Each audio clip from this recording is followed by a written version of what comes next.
officers that the petitioner is not going to be in the chamber today. So with that regard, I'll just start with apologies, substitutions and declaration of interest. We have apologies from Councillor Cassidy, with Councillor McCluskey substituting, and apologies from Robertson Kenzie.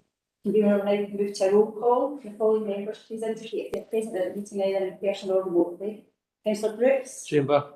Councillor McCluskey. Present remotely. Councillor Curley. In chamber. Councillor Daisley. Present remotely. Councillor McCabe. Present remotely. Are there any declarations of interest? I'll take that as a no. Now I'll read the convener opening statement. So, welcome to this meeting of Inverclyde Council's Petitions Committee. This meeting has been held remotely and also in person and will be filmed and recorded for live and subsequent broadcast available through the Council's website. The Council has data control under General Data Protection Regulations and the Data Protection Act 2018. We broadcast and record Council meetings to fulfil a public task obligation to enable members of the public to observe the democratic process. Data collected during the process will be retained in accordance with the Council published website policies available through the Council's website. Members of the Council are reminded that they should follow the Council's established meeting protocols, including around the use of the chat facility, and that comments made in the chat facility are visible to all participants in the meeting, which may include members of the public who have also received invites to this meeting.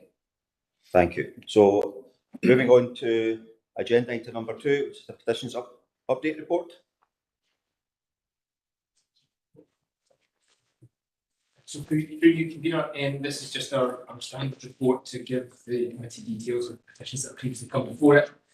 And the details are in the appendix. In this instance, really just 2 items. The second item is the petition that you're going to be considering today, and the first item in that table is the petition that came before you before regarding car parking charges. Our proposals officer as that's now been reported to ENR in due course will not bring further reports to this committee unless we're asked otherwise. I have to take any questions. Thank you. Does anybody get any questions on agenda item number 2? Councillor Kent? Yeah, I was just going to ask if we get any indication when this report is likely to be submitted to the ENR committee.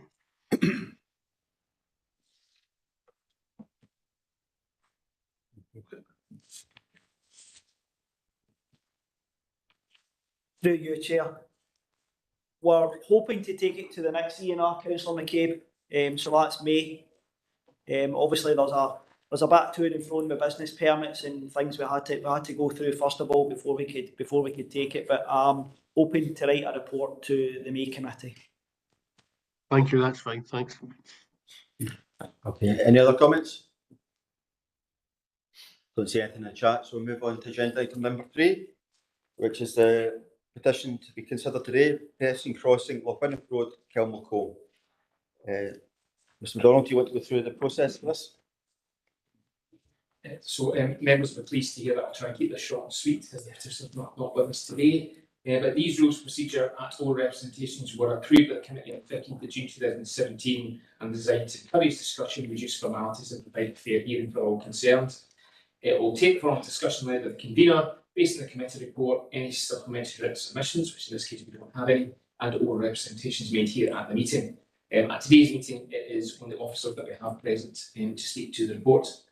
The convener will read out a synopsis of the petition as contained in the report, and the petitioner would be invited to clarify that if they were present. In this case, the council officer will be allowed a period of 5 minutes to make representations on the merits of the petition. Ordinarily, they would then have further periods of 5 minutes to reply to that, but if officers and the chair in agreement and suggest this is, we can pass that on to questions from the members later on. And we wouldn't, obviously in this instance, won't have a petitioner summing up. Following the representation from officers, therefore, it will then be dealt with as any other item of business at a committee meeting, and it will be open to members to put questions to the officers present.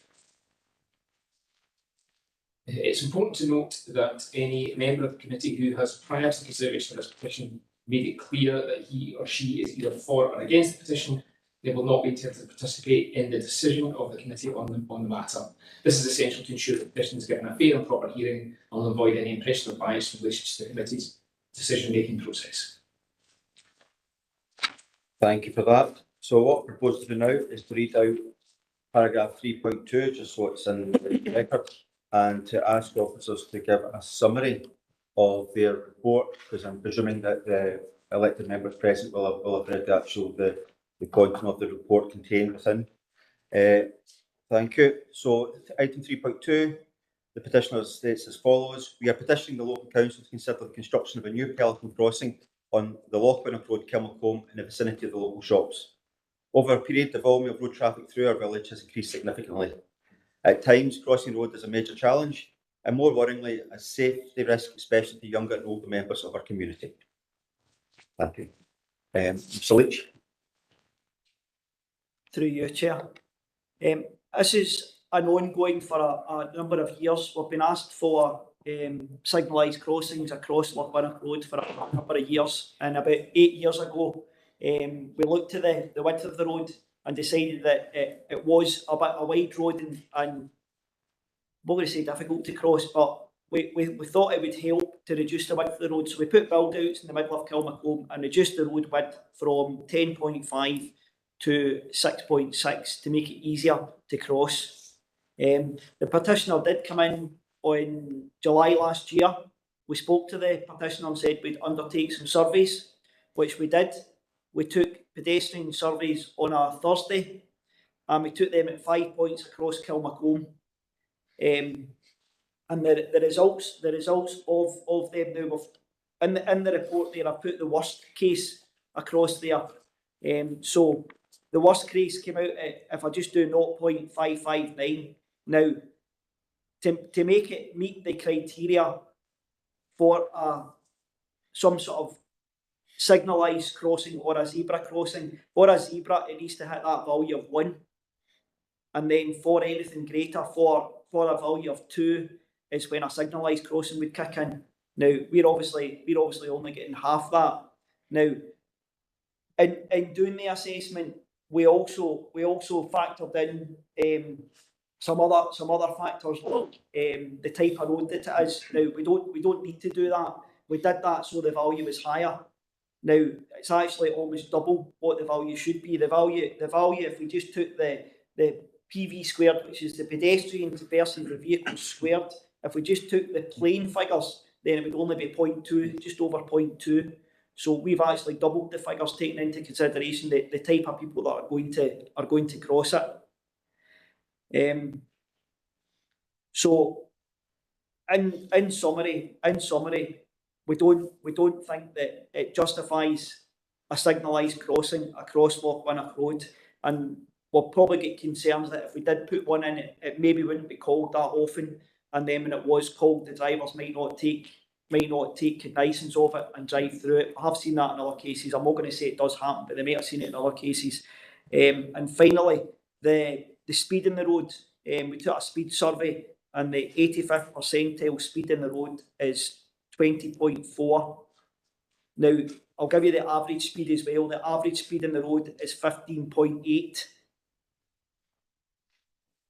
And we're also at the moment progressing through a mandatory 20 mile an hour through the town centre, which will obviously keep that speed at round about the 20.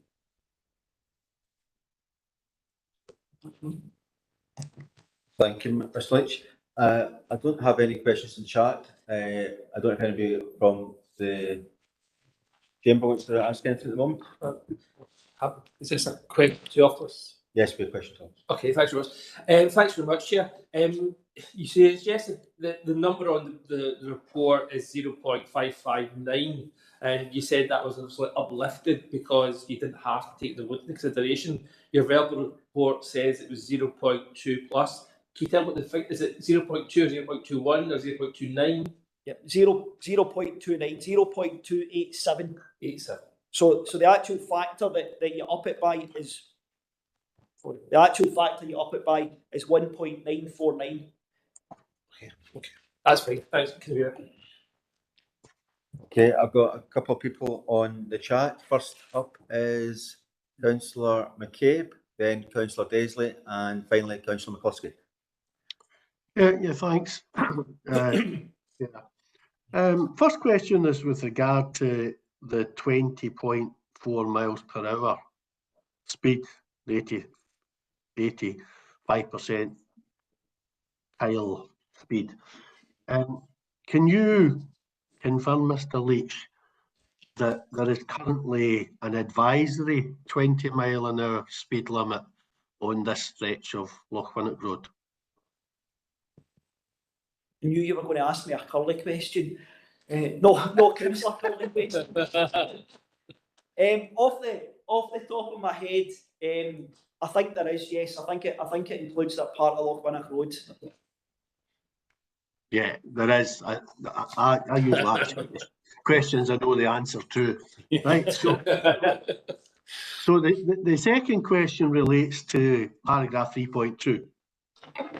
So the request is for a new Pelican crossing, and I understand the reasons put forward by the service for not supporting the installation of a Pelican crossing. But the second part of paragraph 3.2 says, over a period, the volume of road traffic through our village has increased significantly. At times, crossing the road is a major challenge, and more worryingly, a safety risk, especially to younger and older members of our community. What would be your observations on that? So obviously, the solution being proposed by the petitioner is a Pelican crossing, but what would you say about the reasons why they're looking for some sort of additional safety measures for pedestrians? Do you accept the I suppose the analysis that's led them to that particular request? Through you, Chair. The only thing I can go on is the formula which makes it. Now that's the number of vehicles squared by the number of pedestrians. So you're almost doubling you're squaring the number of vehicles compared to the pedestrians. So by rights, there's enough gaps there in the traffic for the pedestrian to cross the road. That's what that formula is telling us. If it reached that threshold, then it would say that yes, we need to do something. But because it's not meeting that threshold, there should be enough gaps in the traffic to allow the pedestrians to cross in a safe manner. And that's a sort of an average situation. Is that what you're saying? That the situation that I'm giving you the figures for is the worst hour in the day. I think that was 3 o'clock to 4 o'clock. So it's taken over that 1 hour period, and that's the worst hour in the day. Where it's got the most pedestrians and the most vehicles. Okay.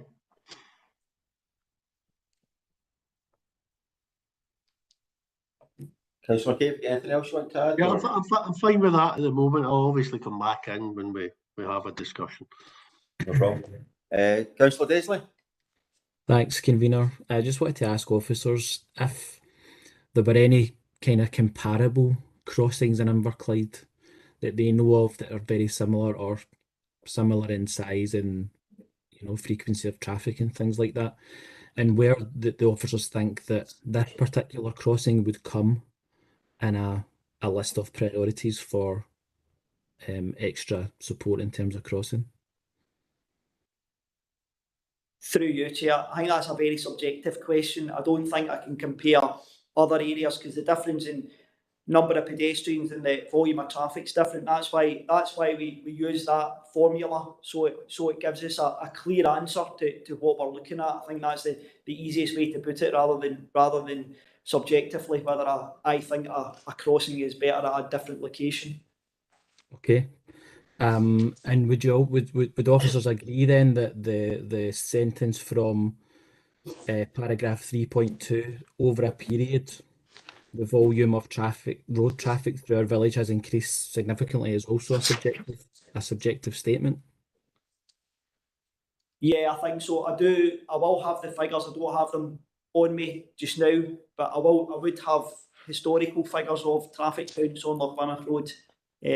I didn't bring them. I didn't bring them with me.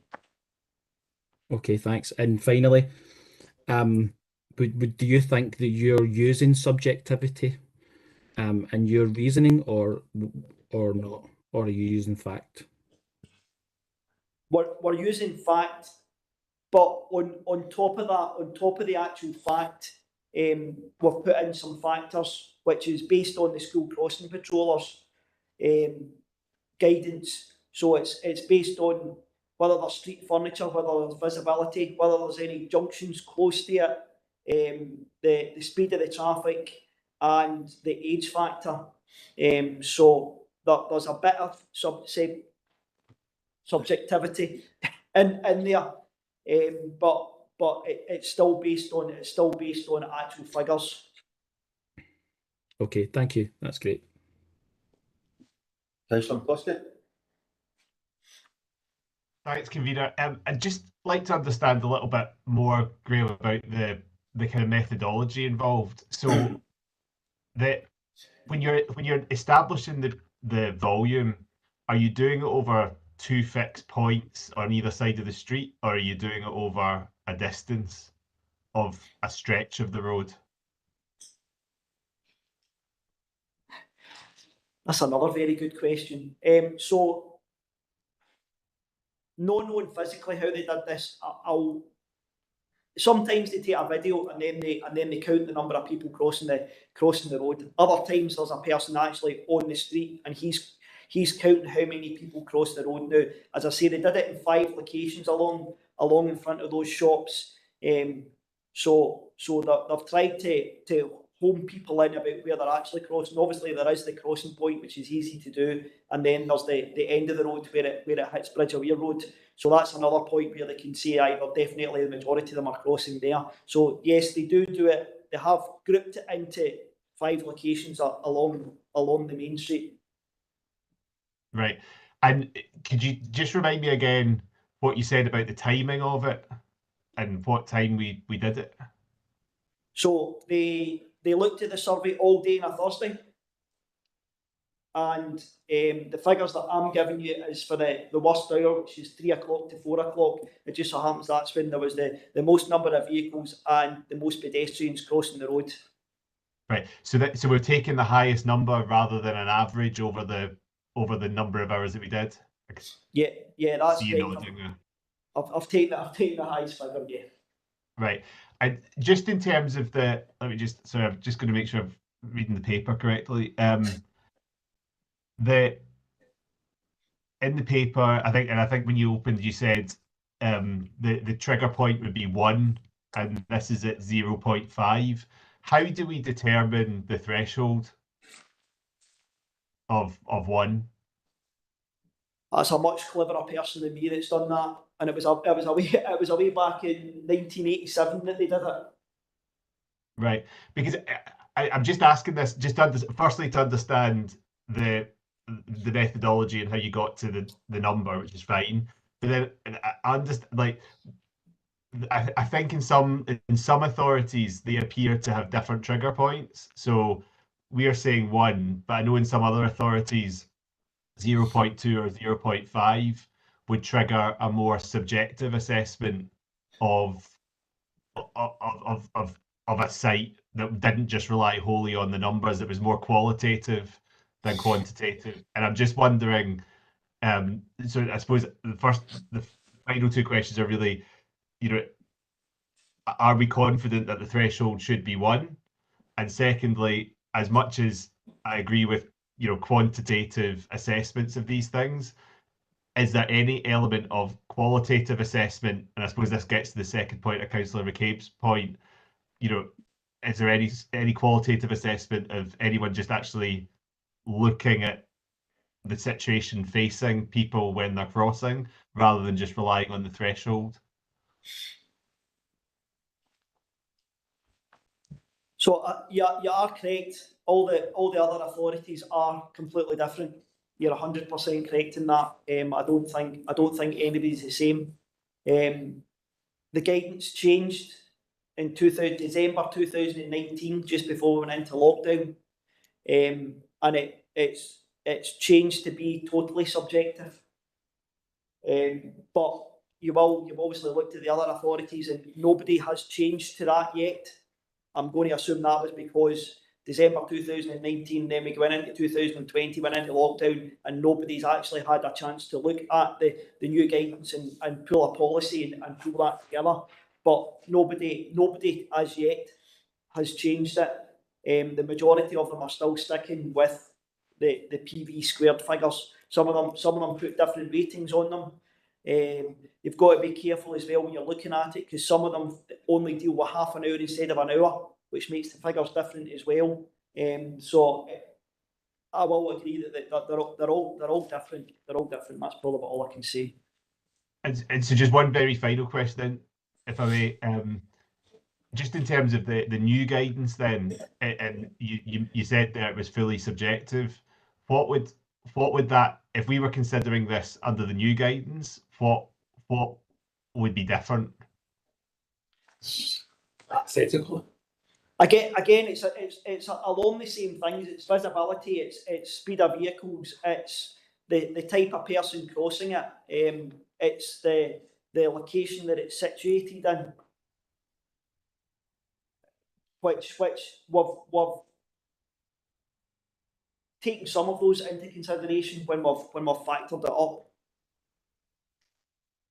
Right, but it sounds like the new guidance or the new approach to this would probably have more of a qualitative element to it than the current system. Is that fair? I think it would be really subjective. I don't think it gives you a clear answer. I think right. That's where, but I think that's. I could probably say something, but the engineer sitting next to me in my office could say a completely different thing, and then the person round the corner would say another completely different thing, and I don't think we'll come to a conclusion on it. Okay. All right. Thanks. I think touching upon the points being made there, I think I had a look myself at the options assessment, and as Ms. Leach says, it was replaced in 2019. Now, obviously, there had been guidance and systems, I think, developed for the previous road note that has what they call it developed over time. But this is a new one, so those systems and what they call it guidance, etc., and the general philosophy of how you actually deal with this particular fact, this hasn't been dealt with yet. Would that be fair to say? Yeah, that would be fair. Yeah. So we're a little bit. I think officers are a little bit of a problem at the moment because we've been asked to look at something in a way where the sort of guidance hasn't caught up with what we actually need to do in this particular location. So looking at it I take from what the officers are saying, and just this is where my question's coming from, is a couple of points of details. So generally, from what I can understand, is that the 1 times 10 to the 8 PV squared factor, that's a standard, and that's been a standard for a long time. And that's the standard that you generally work for doing any sort of control measures onto the road traffic. Is that correct? That's the figure that we use for assessing a pedestrian crossing point, whether it requires to be signalised or not. That's the figure we use for that. Okay. System criteria. Yeah, and I think you mentioned the fact it's sometimes it's measured over half an hour and sometimes over an hour. Is that 1 times 10 to the 8? Is that measured over the half hour? So is it again? Does that vary? The half an hour that I found was on the school crossing patroller guidance, and it's 1 times 10 to the 6. So it's slightly different, but it's still that one figure, but it's slightly different. So I just want to pick up a couple of points. I think you said that you had measured it in a number of locations along Wilkwinnop Road. Is that correct? Yeah. And was that for the whole day in each of those locations, or was it a case of you just sort of picked up particular points at particular times in the day? No, it was the whole. They assessed each crossing point for the whole day from, I'm going to say 7 o'clock in the morning to 7 o'clock at night, but it was a whole day anyway. And so the worst location, which is what we've identified here, is that at the current build out, or is that at a different location on the road? The highest crossing point is on the other side of the junction into the car park. So it's actually in between the junction to the car park and Lochwinnock and Bridge of Weir Road, sorry. So it's not actually at the build out, no. Not at the build out, no. So I suppose looking at that then, and it seems to be because the general pedestrians don't favour the build out location, and it's fair to say. It's the second highest. If I take the one that we're talking about there, which is the highest, is 0.5959. The other one's 0.513. So there's not much difference in them, and the other ones drop down to 0.2, 0.26, 0.17, and 0.15. So they are well down. Yeah, but I suppose I'm just thinking just off the top of my head here, so apologies, is if you attach the sum all those together, you'd be getting above the trigger factor for one. So I'm wondering if you actually put one crossing point in, that's going to attract more people to use that crossing point. At the moment, because it's not a defined crossing point, and it's not where people want it to be, effectively what's happening is people are leaching across the street. Whereas what could happen if you put in a one crossing point, and you could actually encourage people to actually cross at that one location, and then that might make it a bit more of a desire line to go across the road at that point. Would you be able to comment on that? I know what you're saying. Yeah. But I also know the way people work, and even if we put it in, probably what would happen is the lights would go to red, and then they'll cross where they want to cross anyway. It would probably help them crossing, but that's probably what would happen. To come in, Mr. Walker. Thank you. I think we've got to into account as well as the highest used crossing point is closer to Lochwinnock Road, Bridge of Weir roadside. That's generally because the facilities that's round about there. We've got a build out that was built in the middle of the road that would give increased visibility at the centre of the road, which is the safest point of the road to cross. And that's where, officers would take their main measure from going out with that. So basically, yes, you could, if you're going to go on the highest points of the response there being the furthest end towards the main road, that would be the point then you'd be considering a pedestrian crossing then, and that's the point of the corner, just coming off the main road where the highest, the volume of traffic is going to be greater as well, basically. And that's where also they'll try to reduce risk, place it in the middle of the road, place it in the middle of the shops, basically, and give a safe place to cross. So, although people are generally using that point as the highest point of crossing, it's maybe not the safest point to cross either, if you follow that kind of line of thought. So it's difficult, you could take as many crossing different points of measurement. Basically, you're taking 5 there, and as you see, you could probably cross the 5 together and put an average or a full volume score if you want to use that. But we would generally take into account that one point of crossing in the middle of the centre of the shop area would be the point that would be the safest point to cross. But at the moment, I suppose that's where we think it's safest, and that's probably where we put the build out. But at the moment, there's generally the presumption is that people are actually crossing elsewhere because they say, well, actually, there's no real difference between crossing here and crossing there. I think also when we built that build out, so we did the survey before we did the build out 8 years ago, and that was where most people crossed. Yeah. They've built a co-op in between time, so you can see now how it's probably moved to the other side. That's probably the only logical reason I can give. Go back to the point of do we do the whole road? I suppose it's how far do we go? Anybody could come in and say, do we do the whole road? Do we do the whole of Clough Road and Gourock? Just so we can get a crossing in at one point. So I think the guidance says 50 metres either side. So that probably rules out the two extremities. If we're going on that thinking that we use a couple of them, then the two on the outside would need to fall off because they'll be outside the 50 metres either side, because the guidance says look at it 50 metres either side up where we're going, and I just don't want to set the precedence that we just go on a length of road and it's for how long it is. No, I consider that. What I'll do is I'll come back into that point with 50 metres, but I've noticed Councillor McCabe's got his hand up, so I'll bring him in at this point. Yeah, thanks, Gary. I was wanting to make comment on some of the latter part of the discussion has touched on some of the points I wanted to make. I mean, there's been a request for a pedestrian crossing in Kilmacombe for a long number of years. And principally, initially, it was on Port Glasgow Road or Bridgeway Road, because that's the busiest road through the village. And again, officers put up particular reasons in the past as to why it wasn't suitable to put in a crossing in either Port Glasgow Road or Bridgeway Road. And we've got crossing points where there's islands in the middle, which does make it easier to get across. It's still a busy road, and at times it is challenging for particularly older people and people pushing prams to get across, but at least there is an island in each location. And I think the point about the build out is the build out was put in when the co-op was previously on the other side of the road and further down. And I think the relocation of the co-op has changed the dynamics. Yes, you will get people who will come out the car park and cross at the build out because they're maybe going to the bank first before they go to the co-op or the butcher's, whatever.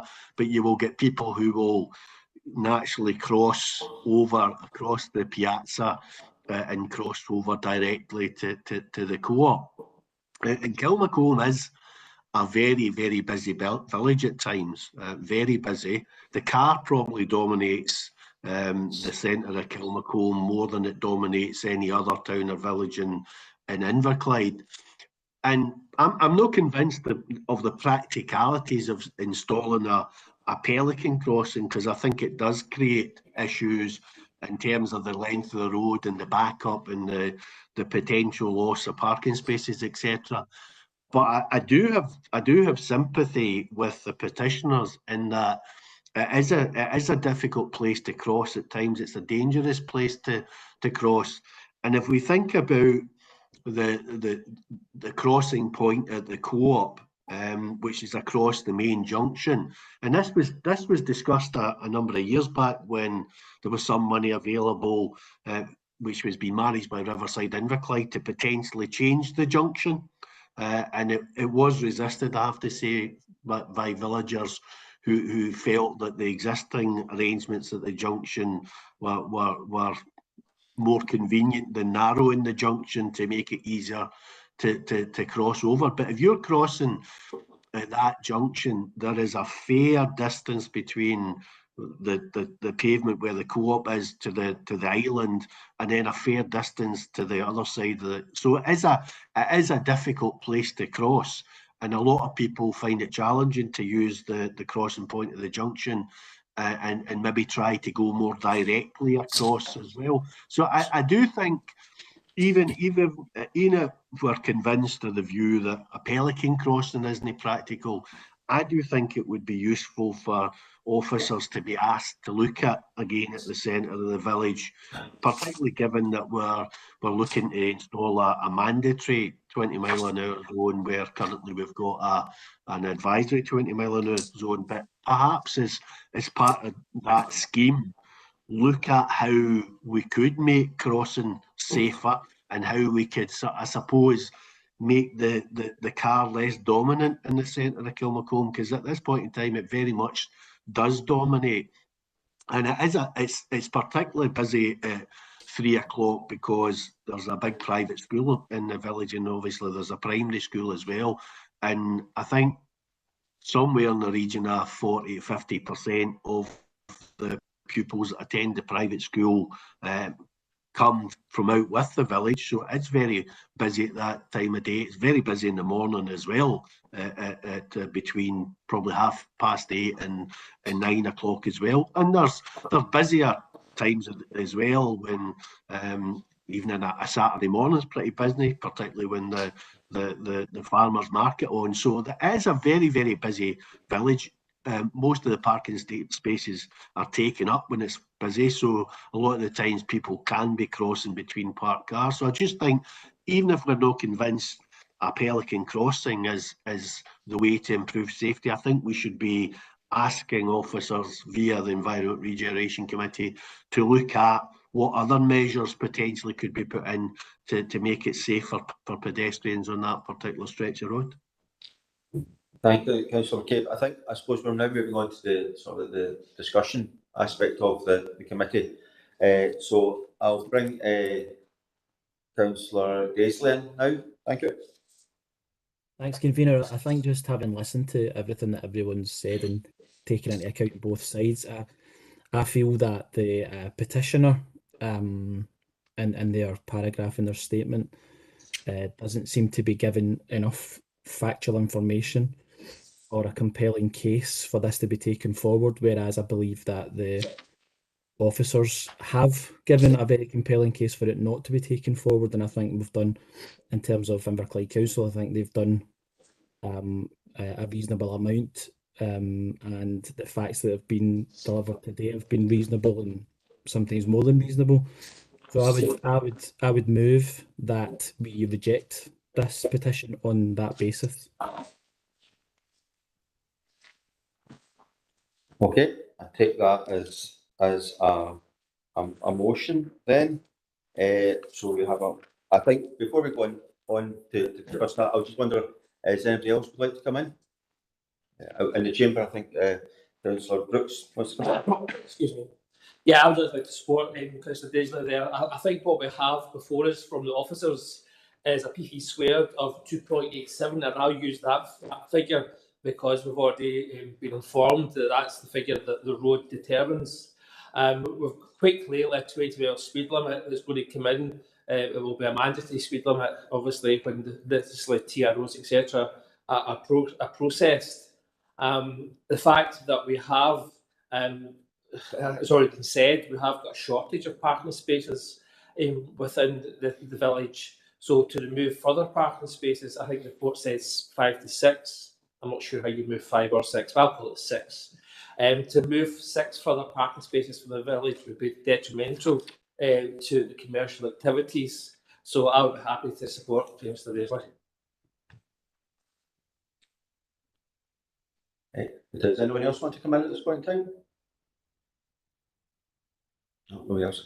I think, looking at this, I don't think the case has been made for a Pelican crossing or another single control crossing, but I think there's maybe there's a case to be made for reviewing the actual location of the build out if we actually are doing further works to 20 mile per hour in the villages as noted by Councillor McCabe. But I don't know how that would fit in with respect to a motion in this committee, because we can't really be instructing another committee to be doing things like that. So if you want to give us some advice on this. Look at me now. Yes. So that would be an amendment just remitting to officers to bring further report to environment regeneration. And it would be a matter for environment regeneration, so whether actions to be taken or not, with better budgetary implications. Or if the committee was in agreement that the petition on the face of it be rejected, but that further it could be brought from the whole 4 members of the meeting. Right. So on that regard, we've got a motion from Councillor Daisley to take, which effectively I'll go back to the recommendations in the paper, which is to reject the petition and bring matters to the end. So you just clarify that's what you want, that's your motion, Councillor Daisley? That's correct, convener. And at the moment, I'm looking to see if anyone wants to put an amendment to that regard. Convener, I was looking to you to move an amendment. If you're not going to move an amendment, I'm more than happy to move an amendment. No, I was giving you the opportunity, but I'm happy to move the amendment. Councillor McGee, don't you worry. What do you call it? So I'll move the amendment that we decide that issues should raise further action and consideration and remitting to the head of Shared Services, Road Environmental Services to bring a report to the Environment and Regeneration Committee with recommendations on this matter. So we have a motion for effectively, which is B, and an amendment which is effectively A as part of the recommendations. Okay, so if I can, so we've got Councillor Daisley's motion, as you've said, pair A so it's pair B rather to reject the petition, bring it to an end, and we've got your motion chair, your amendment as chair to bring it before environment regeneration, just to consider matters further. So if I can go through yourself members one at a time, if you can indicate whether you're voting for Councillor Daisley's motion or Mr. McCurley's amendment. Councillor Brooks. Motion. Councillor Curley. Amendment. Councillor Daisley, Motion. Councillor McCabe, Amendment. Councillor McCluskey, Amendment. so we have 3 votes for the amendment and 2 votes for the motion. So the amendment is carried and officers to bring a report to a future meeting or immediate.